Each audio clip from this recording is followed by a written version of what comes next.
Hello दोस्तों, welcome back to diff.com। मैं हूं आपका अपना अकाउंटिंग दोस्त सरबजीत सिंह। ठीक है, आज हम क्या करने वाले हैं? आज हम स्टार्ट करने वाले हैं हमारे क्विक रिवीजन। हम रिवीजन भी करेंगे अपना सिलेबस। मैंने आपको बोला था ना कि हम रिवाइज करेंगे और नए साल पर आपको जो गुड न्यूज भी दी थी। अभी हमारा सिलेबस खत्म नहीं हुआ है, कोई बात नहीं, आप दोनों पैरेलल चला सकते हो इसको। ठीक है, एक तो जो सिलेबस वाली वीडियोस है वो आती जाएंगी साथ में साथ। ठीक है, उसके साथ ही जो रिवीजन वाली वीडियो भी जो लेक्चर है आपको दोनों एक साथ ही मिलते जाएंगे। ठीक है, तो आप मॉर्निंग में रिवीजन वाले लेक्चर देखिए और इवनिंग में हमारे जो लेक्चर आ रहे हैं वो देखिए। आज मैं थोड़ा लेट हो गया हूँ, लेकिन कोई बात नहीं, आपको वीडियो देना था इसलिए आज मैं थोड़ा लेट में काम कर रहा हूँ इसको इस पे, ताकि आपको दे पाऊँ लेक्चर। ठीक है, टाइमली। तो रिवीजन करनी है, जो डाउट है कुछ भी आपको हमारा टेलीग्राम का लिंक नीचे मिल जाएगा हमारे डिस्क्रिप्शन बॉक्स में। वहां से आप ज्वाइन कीजिए हमारे टेलीग्राम ग्रुप को। कोई भी आप डाउट है पूछ सकते हो और कम्युनिटी में भी आपको हेल्प मिल सकती है। स्टूडेंट आपस में भी एक दूसरे की हेल्प कर सकते हैं और वहां पर हम भी रिप्लाई करेंगे आपको। जो भी डाउट है उसको क्लियर करने की कोशिश करेंगे। ठीक है, रिवीजन करने के लिए मैंने बुक चूज की है जूनीमैक्स की। ठीक है, जूनीमैक्स की बुक्स आती हैं क्विकी। अब जो हमारे पॉपुलर जो दो पब्लिशर हैं, मेन एक है उषा और दूसरा है जूनीमैक्स। उषा की बुक हम ऑलरेडी सॉल्व कर चुके हैं, तो इसलिए मैंने सोचा कि उषा के लिए हमने सिलेबस उसमें से कर लिया। अब जूनीमैक्स से हम कर लेते हैं हमारी क्विक रिवीजन। वैसे भी मुझे ये बुक अच्छी लगी है क्विक रिवीजन के लिए, बिकॉज इन्होंने बहुत ही अच्छे तरीके से चैप्टर वाइज आपको क्वेश्चन दिए हुए हैं, इंपॉर्टेंस प्लस मार्क्स वाइज भी क्वेश्चन दिए हुए हैं, किस नंबर का कितना क्वेश्चन है और कैसे उसको आपने लिखना है, आपको उसमें से आइडिया मिल जाता है। ठीक है, जैसे हमारे पास लिखा है detail of question set of each unit. ये है हमारा syllabus. According to this syllabus ही हमारा एग्जाम आने वाला है और इसमें आपको मेनली 3 तरह के क्वेश्चन आने वाले हैं, 1 मार्क्स, 2 मार्क्स एंड 4 मार्क्स।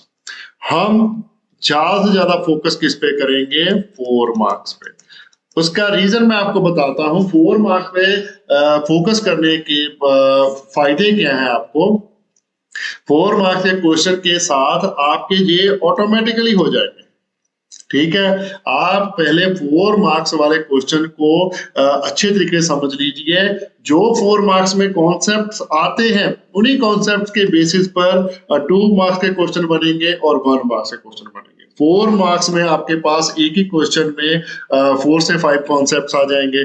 वहीं पर जो 2 मार्क्स का क्वेश्चन है उसमें एक ही कॉन्सेप्ट या फिर 2 कॉन्सेप्ट्स पूछ के आपको वो क्वेश्चन खत्म कर देंगे। और 1 मार्क्स में तो आपको कॉन्सेप्ट सॉल्व भी नहीं करना पड़ता, जस्ट आपको क्या मिलता है, filling the banks, objective type question paper, वो क्वेश्चंस होते हैं, मल्टीपल चॉइस जिसको हम बोलते हैं। ठीक है, फिल इन द ब्लैंक्स होते हैं और ट्रू फॉल्स होते हैं। ऐसे क्वेश्चन आपको आते हैं, कोई ज्यादा मुश्किल क्वेश्चन नहीं पूछे जाते। लेकिन आपको अगर कॉन्सेप्ट क्लियर है तो वो क्वेश्चन आपको अच्छे से आ जाएंगे। अगर आपके कॉन्सेप्ट नहीं क्लियर तो आपको वो उसमें भी मुश्किल आएगी। इसलिए हम फोकस करेंगे किस पे? 4 मार्क्स में। अब हमारे पास मार्क्स पे इंपॉर्टेंस देने के बाद मैं आपको आगे एक्सप्लेन करता हूं कि सेक्शन कितने हैं हमारे। सेक्शन है हमारे ए, बी एंड सी। हमने जो कवर किया है ए एंड बी किया है, सी नहीं, बिकॉज सी ऑप्शनल है। बी एंड सी में क्या है? और जहां तो आप बी कर लीजिए, जहां आप कर लीजिए सी। हमने किया है बी, हमने सी नहीं किया। ठीक है, तो इसको तो आप कंट मार दीजिए, इसको भूल जाइए, ये हमारे सिलेबस में नहीं है, हम इसके प्रेपरेशन नहीं करेंगे। ठीक है, कंप्यूटराइज अकाउंटिंग है, हमने ये नहीं करनी। ओके, इसको हमने लगा दिया कांटा। अब हम आते हैं सेक्शन ए एंड बी में। अब सेक्शन ए में मैं पहले एक्सप्लेन करूंगा 4 मार्क्स, उसके बाद 2 एंड 1। ओके, क्योंकि इंपॉर्टेंस हमने देनी है 4 मार्क्स को। अब सेक्शन ए में आपको पार्ट 1 में 4 मार्क्स के 4 क्वेश्चन आएंगे। एक आएगा financial statement of not for profit organisation में, दूसरा आएगा अकाउंटिंग फॉर पार्टनरशिप फर्म में, फिर एडमिशन ऑफ पार्टनर्स में, फिर डिसोल्यूशन ऑफ पार्टनरशिप फर्म में से। ओके, ठीक है। ये 4 आपको क्वेश्चन आने वाले हैं जिसके भी आगे पार्ट है 2 2 2 और 2 आएंगे आपको न्यूमेरिकल एंड 2 आएंगे आपको थ्योरी। ओके, 2 क्वेश्चन आपके न्यूमेरिकल आएंगे, 2 आएंगे थ्योरी, और आप में इनमें से ऑप्शन दी हुई है कि आपने अटेम्प्ट करने हैं 3।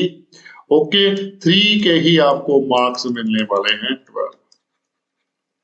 अटेम्प्ट आप 4 भी कर रहे हो लेकिन मिलेंगे 3 ही। ठीक है, एक आपका ऑप्शनल रहेगा, मींस आप 2 न्यूमेरिकल 1 थ्योरी अटेम्प्ट कर सकते हो, जहां फिर 2 थ्योरी 1 न्यूमेरिकल अटेम्प्ट कर सकते हो। ये आप पर बनता है, जो भी आपको अच्छा लगता है आप कर सकते हो। अकॉर्डिंग टू मी आपको प्रैक्टिकल करना चाहिए। अगर आपकी प्रैक्टिस अच्छी है, 1 से 3 बार आप प्रैक्टिस कर चुके हैं एक क्वेश्चन की, रिवीजन कर चुके हैं चैप्टर की अच्छे तरीके से, फुल फ्लैज कॉन्सेप्चुअल आपको क्लैरिटी है, आपको कहीं पर भी कोई दिक्कत नहीं आ रही, तो प्रैक्टिकल कीजिए, उसमें आपके फुल मार्क्स इजीली आ जाते हैं। थ्योरी में भी आ जाते हैं मार्क्स, लेकिन थ्योरी में बहुत ही अच्छी थ्योरी लिखोगे तो तभी फुल मार्क्स आएंगे। ठीक है, प्रैक्टिकल का तो फॉर्मेट एकदम परफेक्ट है, कोई सेंटेंस की दिक्कत नहीं है, कोई सेंटेंस की दिक्कत नहीं, कोई वर्ब एडवर्ब किसी भी चीज की आपको कोई दिक्कत नहीं है। जस्ट आपने लिखना है टू डेबिट है, क्रेडिट है, बस यही कुछ लिखना है, वो स्टैंडर्डाइज फॉर्मेट है। तो अगर आपके कॉन्सेप्ट क्लियर है तो प्रैक्टिकल में ही जाइए, फुल मार्क्स फिर ही आपके आएंगे। ठीक है, इसे हम कर देते हैं अब क्लियर। अब 4 मार्क्स में से अभी 2 प्रैक्टिकल और 2 थ्योरी आएंगे, और मोस्ट ऑफ द केसेस में जो थ्योरी के क्वेश्चन है वो पार्टनरशिप में से ही आते हैं, जैसे अकाउंटिंग फॉर पार्टनरशिप फर्म, इसमें से आने के चांसेस हैं, और 2 इनमें से। ठीक है, और जो प्रैक्टिकल है वो आपका नॉन फॉर प्रॉफिट ऑर्गेनाइजेशन का आ जाता है, एनपीओ का, एडमिशन ऑफ पार्टनर का, ये आपके मेनली है, लेकिन ये शिफ्ट भी हो सकता है। जो यहाँ पर पर्टिकुलर ऐसा नहीं लिखा कि इसमें से थ्योरी आनी है, इसमें से प्रैक्टिकल आना है। इतना जरूर बताया कि 4 मार्क्स के क्वेश्चन आपके इन 4 चैप्टर में से ही आ रहे हैं। ठीक है, अब मैं आपको बीए पढ़ाता हूँ कि अगर आप प्रैक्टिकल में अच्छे हैं, हम अभी ये सभी 4 के 4 चैप्टर के प्रैक्टिकल सेक्शन ए में से बहुत अच्छे तरीके से रिवाइज कर लेंगे, तो उसका हमें बेनिफिट क्या होगा। एक तो जो 4 मार्क्स के जो एक एक क्वेश्चन है 4 चैप्टर में से, वो हमें रिवाइज करने से हमारे इसमें से कितने मार्क्स हो जाएंगे, पूरे 12 मार्क्स, बिकॉज एक ऑप्शनल है ना, वो तो हमें नहीं, नंबर तो ना मिलने हैं उसके, वो तो हमें छोड़ना ही पड़ेगा। 3 ही क्वेश्चन हम अटेम्प्ट कर सकते हैं। ठीक है, 12 मार्क्स हमें जो मिल जाएंगे। उसके बाद जो हमारे पास 2 मार्क्स के क्वेश्चन है, तो उसमें से भी क्या है, आपके पास कोई ऑप्शन नहीं होगी, सारे के सारे क्वेश्चन ही आपने वो भी अटेम्प्ट करने हैं। ठीक है, अब इसमें क्या है, जब आप ये करोगे आपका एक ये भी हो जाएगा, ये भी हो जाएगा, ये भी हो जाएगा, ये भी हो जाएगा, बिकॉज जो 4 मार्क्स के क्वेश्चन है उसमें से ही कॉन्सेप्ट आपको 2 मार्क्स में पूछे जाएंगे, बिकॉज जो 4 मार्क्स में कॉन्सेप्ट आ गया वो 2 मार्क्स में नहीं आएगा। जो 2 मार्क्स में क्वेश्चन कॉन्सेप्ट उसने पूछा वो 4 मार्क्स में थोड़ी ना पूछेगा, लेकिन आपने तो सारा चैप्टर वाइज किया है ना, सभी कॉन्सेप्ट आपने समझ लिए हैं, तो सभी कॉन्सेप्ट को आपसे वो 1 बाय 1 पूछेगा। तो अगर आप 4 मार्क्स के ये चैप्टर वाइज करते हो तो आपके ये 4 क्वेश्चन 2 मार्क्स के ऑटोमेटिकली साथ में साथ रिवाइज हो जाएंगे। लेकिन हम छोटे क्वेश्चन भी देखेंगे थ्योरी के, प्रैक्टिकल करोगे तो प्रैक्टिकल भी हो जाएगा। इसमें थ्योरी कितनी आनी है वो मैं आपको बता देता हूं एक बार। टोटल आपके जो क्वेश्चन है वो बनते हैं कितने, 1 2 3 4 5 6 7 8 क्वेश्चन बनते हैं, जिसमें से इन 8 में से आपके 3 आएंगे थ्योरी के, 5 आएंगे प्रैक्टिकल। ठीक है, न्यूमेरिकल आपके हैं 5 और थ्योरी है 3। अब आपके जितने भी आए, सपोज थ्योरी भी साथ में साथ हमने रिवाइज इसकी कर ली, तो थ्योरी के भी ये क्वेश्चन ऑटोमेटिकली क्लियर हो गए ना।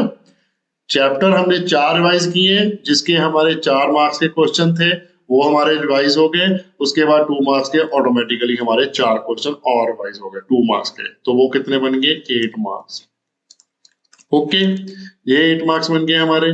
उसके बाद इसके ही हमारे जो 1 मार्क्स के 3 क्वेश्चन है वो भी हमारे फिर हो गए क्लियर ऑटोमेटिकली। ठीक है, वो भी उन्हीं कॉन्सेप्ट्स में पूछने हैं, कोई अब अलग से कोई कॉन्सेप्ट थोड़ा ना बनाना है 1 मार्क्स के लिए, कॉन्सेप्ट सेम रहेगा लेकिन आपको अच्छे तरीके से पढ़ना पड़ेगा 4 मार्क्स वाले को। ओके, 4 मार्क्स का कोई भी क्वेश्चन ऐसा ना हो जो आपको ना आता हो, तो उसका मतलब है कि आप 1 मार्क्स 2 मार्क्स सारे के सारे सॉल्व कर सकते हो। ठीक है, अब ऐसे ही 4 क्वेश्चन आपके 4 नहीं है, ये कितने बन जाएंगे 1 2 3 4 3 12 क्वेश्चन आ गए टोटल।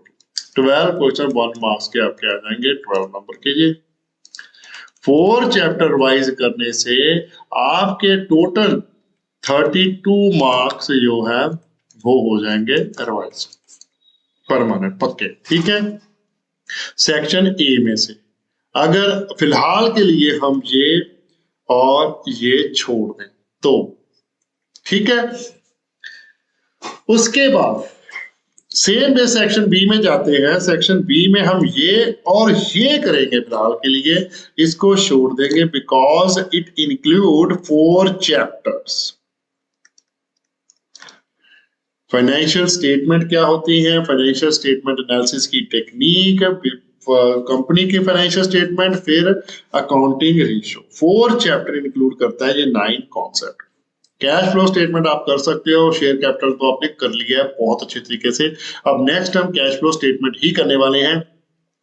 डिवेंचर हमारा ऑलमोस्ट डन है, 2-4 दिन में ये भी डन हो जाएगा। डम्पशन रह गया है, इसके 2 चैप्टर है ना, दोनों के दोनों हो जाएंगे। एक खत्म हो चुका है कल, एक आज हमने स्टार्ट कर दिया है और आने वाले 2-4 दिन में ये खत्म हो जाएगा चैप्टर, फिर हम करेंगे ये कैश फ्लो स्टेटमेंट। ये वाले 4 चैप्टर हम ऑप्शनल रखेंगे बाद में।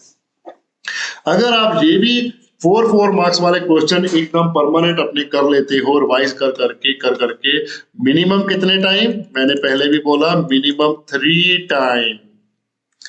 3 टाइम्स आपने रिवाइज करना है अगर आपने अकाउंट में से 90% प्लस मार्क्स लेने हैं तो। ठीक है, तभी आपके 90 प्लस क्या 100 भी आ जाएंगे, 95 से 100 आ जाएंगे 3 टाइम अगर आप रिवाइज कर लेते हो, मिनिमम 3 टाइम। ओके, समझ गए। तो इसमें से भी अगर आप कर लेते हो तो 2 क्वेश्चन आपको यहां में क्या आएगा 3 आएंगे, 3 में से 2 तो ऑप्शनल ही है पहले।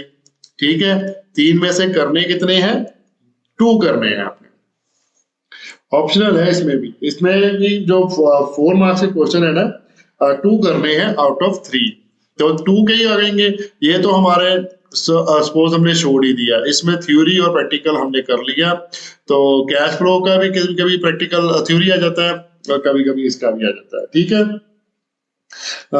तो इसमें भी वैसा ही है, 2 प्रैक्टिकल आएंगे, 1 आएगा थ्योरी का। 2 प्रैक्टिकल 1 थ्योरी। थ्योरी आपको कम आती है, अकाउंट्स का पेपर है, थ्योरी क्यों आएगी भाई, तो न्यूमेरिकल ज्यादा आएंगे क्योंकि अकाउंट्स का पेपर है। प्रैक्टिकल पेपर है तो प्रैक्टिकल ही ज्यादा आएंगे, वैसे करने भी प्रैक्टिकल ही ज्यादा चाहिए मेरे हिसाब से, तभी आप आगे प्रोफेशनली कुछ कर सकते हैं।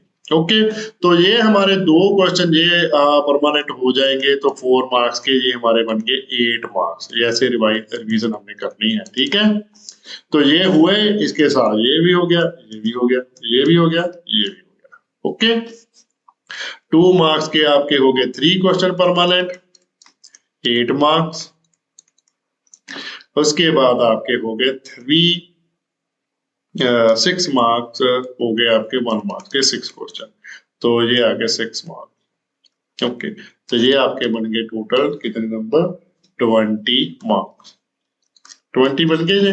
तो टोटल आपने इतनी रिवीजन कर ली तो आपके मार्क बन जाते हैं 52 मार्क्स, जिसको आपने 3 टाइम रिवाइज करना ही करना है। और बाकी जो चैप्टर है उसमें से हम थोड़ा सा थोड़े से नरमी बर सकते हैं, उसको हम 1 और 2 टाइम भी रिवाइज करके जा सकते हैं। ठीक है, टोटल आपके हैं 80 मार्क्स।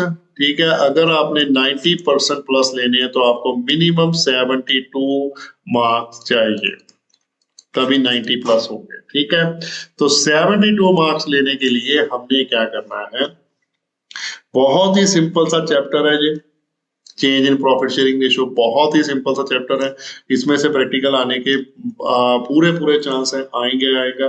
तो एक प्रैक्टिकल आपको इसमें से मिलेगा, और retirement of death of partner में, एडमिशन ऑफ पार्टनर में थोड़ा सा ही डिफरेंस है। उसमें एक पार्टनर आता है, उसमें से एक जाता है, थोड़ा सा ऑपोजिट करना है। हमने जब ये चैप्टर कर लिया तो ये करना और भी आसान हो जाता है। हमने किया ही है पीछे, आपको पता चले गया होगा। बाकी सारी कैलकुलेशन सेम है, जस्ट आपस में उल्टा ही है, उसमें से जाना है, उसमें से आना है। तो अगर आपको प्रैक्टिकल में प्रॉब्लम भी आती है तो आप कम से कम ये तो रिवाइज करोगे ही ना, ये तो करने ही पड़ेंगे सबके। ठीक है, 1 2 3 4 1 मार्क्स वाले तो आपको रिवाइज करने ही पड़ेंगे अगर आपको प्रैक्टिकल में प्रॉब्लम आती है पार्टनरशिप में। अगर आपको एडमिशन में कोई प्रॉब्लम नहीं है तो ऑब्वियसली आपको रिटायरमेंट में, change in profit sharing ratio में कहीं पर प्रॉब्लम नहीं होगी। ओके, तो अगर हम ये कर लेते हैं 3 मार्क्स के, तो ये हमारे कितने बन गए फिर, 3 के हैं 4 मीन्स 3 पर 12 मार्क्स और आ गए आपके। ठीक है,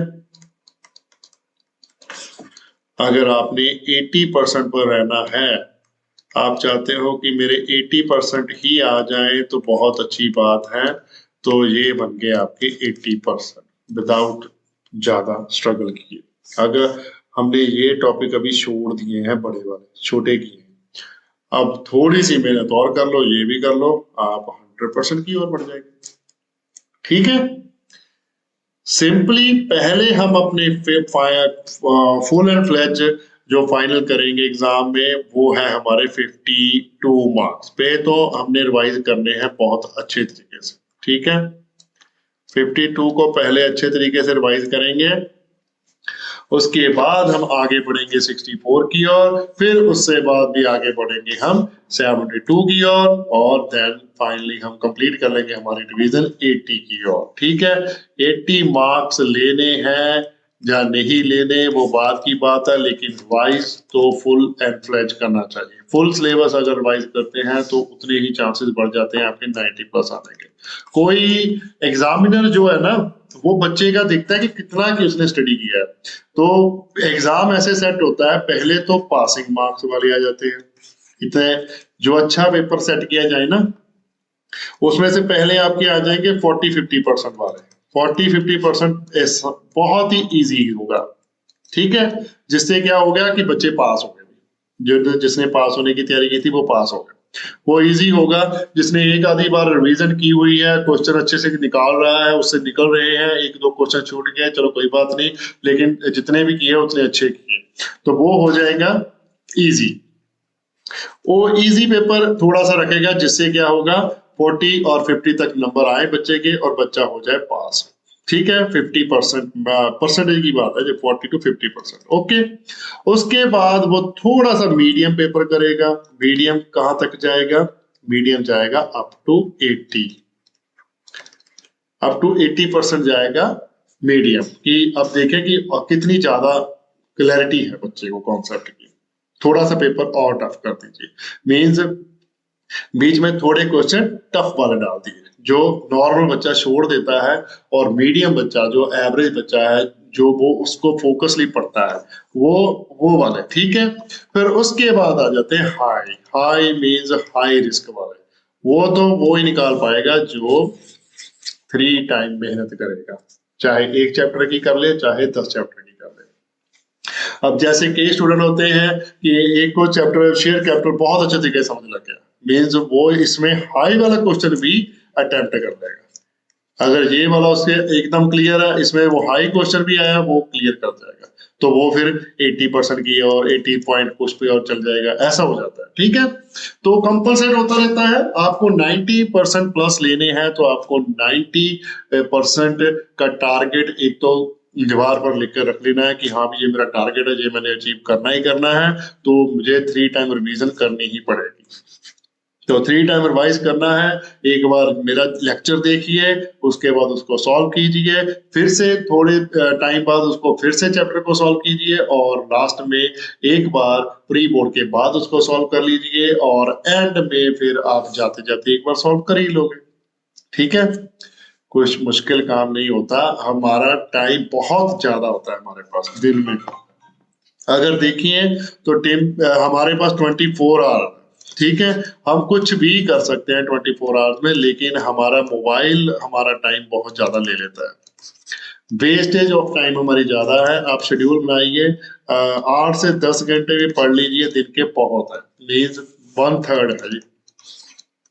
लेकिन पढ़ना आज से ही पड़ेगा। एग्जाम में तो फिर आपने पढ़ना ही है 16-18 घंटे, वो तो है ही, लेकिन अभी 8 से 12 घंटे में पढ़ लीजिए, कौन सा सब्जेक्ट वाइज पढ़िए, आपके रिवीजन हो जाएगी। ठीक है, तो मिलते हैं कल, फिर करते हैं स्टार्ट रिवीजन पहले चैप्टर के साथ, financial statement of not for profit organisation. Okay, Unimax की बुक में से करेंगे क्विक रिवीजन से। टॉपिक का एंड हम करते हैं यहाँ पर। अगर कोई भी कंफ्यूजन है तो प्लीज कमेंट कीजिए, हम कमेंट में आपका रिप्लाई करेंगे, जितना जल्दी हो सके उतनी रिप्लाई करने की कोशिश करेंगे। वीडियो को लाइक करना मत भूलिएगा, कमेंट कीजिए और शेयर करें अपने फ्रेंड्स और रिलेटिव के साथ जितना ज्यादा हो सकता है। चैनल को सब्सक्राइब करना मत भूलिएगा, बेल आइकन को प्रेस करें ताकि कोई लेटेस्ट वीडियो की नोटिफिकेशन मिल सके। Thanks for watching, bye bye, good morning, good afternoon, good evening, good night, जब भी आप वीडियो को देख रहे हो। सत श्री अकाल।